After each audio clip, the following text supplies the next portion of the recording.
చేస్తే number 1. Number 2 అంటే చట్టం చేయి నువ్వు. చట్టం లేదు ఇప్పుడు. రేషన్ బియ్యం అమ్మితేను కొంటేను నేరం అనేటటువంటి చట్టం లేదు. అలాగే దాన్ని ఎక్స్పోర్ట్ చేయకూడదని చట్టం లేదు అక్కడ. చట్టం అంటే ఇప్పుడు పీడిఎస్ బియ్యాన్ని తరలించడం విదేశాలకు అనేది అది పెద్ద నేరం కాదు. అసలు పీడిఎస్ బియ్యం అని ఎవరు డిసైడ్ చేస్తారంటున్నా నేను. ఇప్పుడు వీళ్ళు చూసి ఇది బియ్యం పీడిఎస్దే అన్నారు. ఎట్లాగా? నెంబర్ బియ్యం కాబట్టి. నెంబర్ బియ్యం పీడిఎస్దే నువ్వు ఎట్లా ధృవీకరిస్తావు? ఇంకోటి అంటే ఇంతకుముందు కలెక్టర్ ధృవీకరించలేదా సార్ ఈ 640 టన్నులు వెళ్ళిపోయిన షిప్? అదే రేషన్కి సంబంధించిన బియ్యం అంటారు అంతే. అంటే అదే కోవడం అంటారు. దానికి కోర్టు ఏం చెప్పింది మరి? కోర్టు రిలీజింగ్ ఆర్డర్ ఇచ్చింది కదా.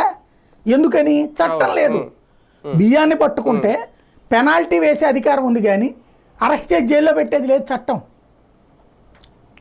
ఎందుకు అంటే దీన్ని వ్యాపారంలో భాగం కింద చూస్తారు కానీ ఇది దేశద్రోహము సామాజిక ద్రోహం కింద చూడరు.